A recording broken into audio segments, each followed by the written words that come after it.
ইউনূস সরকার যদি সেটা করতে ব্যর্থ হয়, ইউনূস সরকারের পরিণাম শেখ হাসিনার চেয়ে ভিন্ন কিছু হবে না। এটা আমাদের স্পষ্ট ঘোষণা। খবরদার, হুঁশিয়ার করে দিয়ে বলতে চাই, ইসলামের বিপক্ষে অবস্থান নিলে বাংলাদেশের ক্ষমতার মস্তদে একদিনও টিকতে পারবেন না আপনারা। হে ভারতের মুসলমান সমাজ, বাংলার মুসলমানরা তোমাদের সঙ্গে আছে। ভারত জুড়ে তোমরা নরেন্দ্র মোদীর বিরুদ্ধে দুর্বার আন্দোলন করে তোলো। প্রয়োজনে আমরা দিল্লি অভিমুখে লং মার্চ করব। কোটি জনতা নিয়ে ভারতকে আবার হিন্দুত্ববাদ থেকে মুক্ত স্বাধীন করে ছাড়বো ইনশাআল্লাহ। প্রয়োজনে বাংলাদেশের সীমান্তবর্তী অঞ্চলগুলোতে ভারতের মুসলমানরা যদি নরেন্দ্র মোদীর বিরুদ্ধে কোনো কার্যক্রম গ্রহণ করে, বাংলাদেশের মুসলমানরা সীমান্তবর্তী এলাকাগুলোতে ভারত বিরোধী প্রতিবাদী কর্মসূচি পালন করবে ইনশাআল্লাহ। সেই সাথে আমরা বলতে চাই, ইনশাআল্লাহ আগামী ৩রা মে হেফাজতে ইসলামের পক্ষ থেকে ভারতের ওয়াকফ বিল পাস এবং মুসলিম নিধনের প্রতিবাদে সোহরাওয়ার্দী উদ্যানে মহাসমাবেশের ডাক দেওয়া হয়েছে। বাংলাদেশ খেলাফত মজলিস হেফাজতে ইসলাম বাংলাদেশের সেই মহাসমাবেশের সাথে সম্পূর্ণ একাত্মতা পোষণ করে মহাসমাবেশ বাস্তবায়ন করার জন্য নেতা কর্মীদেরকে রাজপথে নেমে আসার উদাত্ত আহ্বান জানাচ্ছে। নারায়ে তাকবীর! ভারতের ওয়াকফ বিল বাতিল করতে হবে। আল্লামা মামুনুল হক, এগিয়ে চলুন, এগিয়ে চলুন।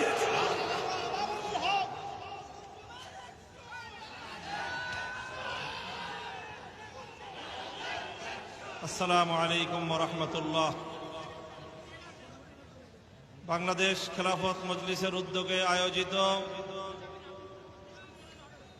ভারতের ওয়াকফ আইন সংশোধনী বিল ২০২৫ প্রণয়ন এবং সংসদে পাশ করার প্রতিবাদে ভারতীয় দূতাবাস অভিমুখে গণমিছিল এবং স্মারকলিপি প্রদান উপলক্ষে আয়োজিত আজকের এই গণসমাবেশে উপস্থিত বাংলাদেশ খেলাফত মজলিসের নেতৃবৃন্দ, বাংলাদেশ খেলাফত মজলিসের বিভিন্ন ইউনিট এবং তৃণমূল থেকে সমবেত আমার নেতাকর্মী ভাইয়েরা, সর্বস্তরের তৌহিদি জনতা, দেশপ্রেমিক বাংলাদেশের জনসাধারণ, আমি সর্বপ্রথম আজকে এই সমাবেশকে আমার ব্যক্তিগত পক্ষ থেকে এবং বাংলাদেশ খেলাফত মজলিসের পক্ষ থেকে অভিনন্দন জ্ঞাপন করছি, শুকরিয়া জানাচ্ছি যে অত্যন্ত সময়োপযোগী একটি কর্মসূচিতে আপনারা আজকে এখানে সমবেত হয়েছেন। সংগ্রামী জনতা, আমরা জানি সারা পৃথিবী জুড়ে আজকে দুটি জনপদ বিশ্ব গণমাধ্যম এবং সারা দুনিয়ার মুসলমানদের কাছে বিশেষভাবে আলোচিত। দ্বিতীয় যেই জনপদ আজকে বিশ্ব মুসলমানদের কাছে আলোচিত, তাদের হৃদয়ের আবেগ কেড়ে নিয়েছে, সেই জনপদের নাম হলো 40 কোটি নির্যাতিত মুসলমানদের জনপদ ভারত। সেই ভারতে আজ হিন্দুত্ববাদী উগ্র সাম্প্রদায়িক গোষ্ঠী গুজরাটের কসাইখ্যাত নরেন্দ্র মোদী বাহিনী, বিজেপি সরকার ভারত শাসনের নামে বছরের পর বছর ধরে মুসলমানদেরকে নিধন করে চলছে। ভারতকে মুসলিম শূন্য করার এক গভীর ষড়যন্ত্র নিয়ে একের পর এক আইন তারা তৈরি করে যাচ্ছে এবং প্রয়োগ করে যাচ্ছে। তারই সর্বশেষ সংযোজনী হল বিগত 5ই এপ্রিল ভারতের ন্যাশনাল অ্যাসেম্বলিতে তারা ওয়াকফ আইন সংশোধনী বিল ২০২৫ পাশ করেছে এবং 1923 সালে প্রণীত ভারতের ওয়াকফ আইন, 1995 সালে সংশোধিত ভারতের ওয়াকফ আইনকে পরিবর্তন করে, খোল নালচে পরিবর্তন পাল্টে দিয়ে 40টি পরিবর্তন সাধন করে মুসলমানদের ধর্মীয় ওয়াকফের বিধানকে সম্পূর্ণরূপে বাতিল করে মুসলিম জাতির ধর্মীয় সম্পত্তিতে হিন্দুত্ববাদী নখ বসাবার পায়তারা চালিয়েছে তারা। ভারতের প্রায় 6 লক্ষ একর ভূমিতে প্রতিষ্ঠিত শত শত বছর পূর্ব থেকে প্রচলিত আল্লাহর জন্য ওয়াকফকৃত মুসলমানদের ধর্মীয় স্থাপনা, মসজিদ, মাদ্রাসা, ঈদগাহ, কবরস্থান সহ অন্যান্য একান্ত ধর্মীয় কাজে আল্লাহর নামে ওয়াকফকৃত মুসলমানদের পূর্বপুরুষদের পক্ষ থেকে তাদের ব্যক্তিগত সম্পত্তি, যেই সম্পত্তি তারা ইসলাম এবং মুসলমানদের স্বার্থে উইল করেছে, ওয়াকফ করেছে, সেই সম্পত্তির দিকে আজকে হিন্দুত্ববাদী মোদী সরকারের লোলুপ দৃষ্টি পড়েছে। তারা এই বিতর্কিত বিল পাশ করে মুসলমানদের অধিকার হরণ করবার, মুসলমানদের সম্পত্তি লুটপাট করার, মসজিদের সম্পত্তিকে হিন্দুত্ববাদী আগ্রাসন জমাবার পায়তারা শুরু করেছে। আমরা বাংলাদেশের পক্ষ থেকে এই জাতীয় চরম সাম্প্রদায়িক উগ্রবাদী সিদ্ধান্তের এবং বিল পাশের চরম নিন্দা জ্ঞাপন করছি। স্পষ্ট ভাষায় আমরা দাবি জানাতে চাই, অনতিবিলম্বে এই বিতর্কিত ওয়াকফ বিল 2025 বাতিল করতে হবে। সেই সঙ্গে আমরা বলতে চাই, সারা দুনিয়ার মুসলমানেরা যেভাবে গাজাবাসীর পক্ষে মাঠে নেমে এসেছে, আমি বিশ্ব মুসলমানদের প্রতি এবং সারা দুনিয়ার শান্তিকামী মানবতার প্রতি আহ্বান জানাতে চাই, একইভাবে আপনারা ভারতের মুসলমানদের অধিকার আদায়ের জন্য ভারতের 40 কোটি মুসলমানদের প্রতি সংহতি প্রকাশ করার জন্য বিশ্ব মানবতা রাজপথে নেমে আসা দরকার। ঠিক একইভাবে আমরা বলতে চাই, সারা দুনিয়ার মুসলমানদের এবং মানবতাবাদী জনগণের চেয়েও বাংলাদেশের মুসলমানদের, বাংলাদেশের জনগণের দায়িত্ব অনেক বেশি। কারণ বাংলাদেশের মানুষ, বাংলাদেশ ভারতের প্রতিবেশী রাষ্ট্র। প্রতিবেশীর বাড়িতে যদি আগুন ধরে, অন্যান্য মানুষ আসার আগে প্রতিবেশীকে সর্বপ্রথম সে আগুন নেভানোর জন্য এগিয়ে আসা তার নৈতিক দায়িত্ব হয়ে দাঁড়ায়।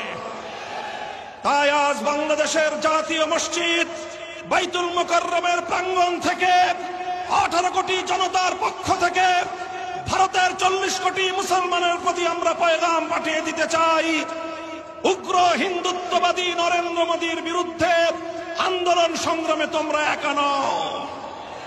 হে ভারতের মুসলমান সমাজ, বাংলার মুসলমানরা তোমাদের সঙ্গে আছে। ভারত জুড়ে তোমরা নরেন্দ্র মোদীর বিরুদ্ধে দুর্বার আন্দোলন করে তোলো। আমরা নরেন্দ্র মোদীর বিরুদ্ধে অ্যাকশন, অ্যাকশন, নরেন্দ্র মোদীর বিরুদ্ধে অ্যাকশন, অ্যাকশন, অ্যাকশন, নরেন্দ্র মোদীর বিরুদ্ধে মামুনুল হকের অ্যাকশন, অ্যাকশন, আমির মুসলিমের অ্যাকশন, অ্যাকশন, বাংলাদেশের অ্যাকশন। কাজেই আমি বলতে চাই, ভারতের মুসলমানরা যে কোনো কর্মসূচি ঘোষণা করবে, বাংলাদেশের মুসলমানরা তাদের পাশে থাকবে ইনশাআল্লাহ। প্রয়োজনে বাংলাদেশের সীমান্তবর্তী অঞ্চলগুলোতে ভারতের মুসলমানরা যদি নরেন্দ্র মোদীর বিরুদ্ধে কোনো কার্যক্রম গ্রহণ করে, বাংলাদেশের মুসলমানরা সীমান্তবর্তী এলাকাগুলোতে ভারত বিরোধী প্রতিবাদী কর্মসূচি পালন করবে ইনশাআল্লাহ। যদি প্রয়োজন মনে করি, আর এর পরেও যদি ভারতের মুসলমানদের নিধন বন্ধ না করা হয়, ভারতীয় মুসলমানদের স্বার্থের উপর একের পর এক আঘাত হানার সাম্প্রদায়িক এই কালো নীতি যদি ভারত সরকার পরিহার না করে, বাংলাদেশের মুসলমানরা ভারতের বিরুদ্ধে গোটা উপমহাদেশ ব্যাপী ঐক্যবদ্ধ সংগ্রামের ডাক দেবে ইনশাআল্লাহ। ইতিমধ্যে বাংলাদেশ সরকারের কাছে আহ্বান এসেছে, আঞ্চলিক জোট সার্ককে শক্তিশালী করে এই উপমহাদেশীয় অঞ্চলে দক্ষিণ পূর্ব এশিয়ায় ভারতের আধিপত্যবাদের বিরুদ্ধে সবগুলো মানবতাবাদী রাষ্ট্র ঐক্যবদ্ধ হয়ে ভারতের বিরুদ্ধে আগ্রাসী নীতির বিরুদ্ধে প্রতিরোধ গড়ে তুলবার আহ্বান জানাই। আমি বাংলাদেশ সরকারের প্রধান উপদেষ্টা জনাব প্রফেসর ডক্টর ইউনূসকে আহ্বান করি, আপনি উদ্যোগ গ্রহণ করুন। পাকিস্তান, নেপাল, ভুটান, শ্রীলঙ্কা, মালদ্বীপ সহ আপনারা ভারতের আধিপত্যবাদের বিরুদ্ধে রুখে দাঁড়ানোর টুটি চেপে ধরুন। যেভাবে আন্তর্জাতিক পর্যায়ে নরেন্দ্র মোদীকে আমাদের প্রফেসর ইউনূস সাহেবের সামনে একান্ত অসহায় মনে হয়েছে, আমরা সকল ছোট রাষ্ট্রগুলি যদি ঐক্যবদ্ধ হতে পারি, ভারত তার আধিপত্যবাদী কালো নীতি প্রত্যাহার করতে বাধ্য হবে ইনশাআল্লাহ। সংগ্রামী সাথী ও বন্ধুগণ, তাই আমি বলতে চাই, আজকের এই গণসমাবেশ থেকে আমরা দ্ব্যর্থহীন ভাষায় ভারত সরকারের প্রতি আহ্বান জানাবো, বিতর্কিত ওয়াকফ বিল অনতিবিলম্বে বাতিল করুন। যদি সেটা না করে বাংলাদেশ সরকারকে বলবো, ভারতের বিরুদ্ধে কূটনৈতিক, অর্থনৈতিক সব ধরনের পদক্ষেপ গ্রহণ করার জন্য আপনারা প্রস্তুতি গ্রহণ করুন। আঞ্চলিক জোটকে শক্তিশালী করুন, ভারতকে এক ঘরে করে ভারতের বিরুদ্ধে কূটনৈতিক যুদ্ধের ঘোষণা করুন। সংগ্রামী সাথী ও বন্ধুগণ, সেই সাথে আমরা বলতে চাই, ইনশাআল্লাহ আগামী ৩রা মে হেফাজতে ইসলামের পক্ষ থেকে ভারতের ওয়াকফ বিল পাস এবং মুসলিম নিধনের প্রতিবাদে সোহরাওয়ার্দী উদ্যানে মহাসমাবেশের ডাক দেওয়া হয়েছে। বাংলাদেশ খেলাফত মজলিস হেফাজতে ইসলাম বাংলাদেশের সেই মহাসমাবেশের সাথে সম্পূর্ণ একাত্মতা পোষণ করে মহাসমাবেশ বাস্তবায়ন করার জন্য নেতা কর্মীদেরকে রাজপথে নেমে আসার উদাত্ত আহ্বান জানাচ্ছে। আমরা বলতে চাই, বাংলাদেশ সরকারকে বলবো যে দেখেন, ভারত তোষণের কোন নিয়ত যদি থেকে থাকে, এই অপনিয়ত বাদ দেন। বাংলাদেশের মানুষের পালস বুঝেন। বাংলাদেশ মানুষ আর কিছু সহ্য করলেও ভারতীয় আধিপত্যবাদ বাংলাদেশে তারা বরদাস্ত করে না। যদি আমার কথা বিশ্বাস না হয়, তাহলে বিগত 5ই আগস্টের শেখ হাসিনার পরিণাম থেকে শিক্ষা গ্রহণ করুন। আমার ধারণা, বাংলাদেশের নারী বিষয়ক যেই কমিশন গঠন করা হয়েছে, সেই কমিশনের নারীরা, এরা আসলে নারী না পুরুষ সেটা দেখে বোঝা কঠিন। এই জাতীয় না নারী না পুরুষ, তৃতীয় এক প্রজাতির লোকজন দিয়ে আপনারা যেভাবে বিতর্কিত নারী অধিকার সংস্কার বাস্তবায়নের সুপারিশ করেছে, এটা বাংলাদেশের আপামর তৌহিদি নারী জনতার প্রতি একটি চরম অবমাননাকর প্রস্তাবনা হয়েছে। আমরা এই বিতর্কিত কমিশন বাতিল করে তাদের প্রস্তাবকে ডাস্টবিনে ছুঁড়ে ফেলবার উদাত্ত আহ্বান জানাচ্ছি। ইউনূস সরকার যদি সেটা করতে ব্যর্থ হয়, ইউনূস সরকারের পরিণাম শেখ হাসিনার চেয়ে ভিন্ন কিছু হবে না। এটা আমাদের স্পষ্ট ঘোষণা।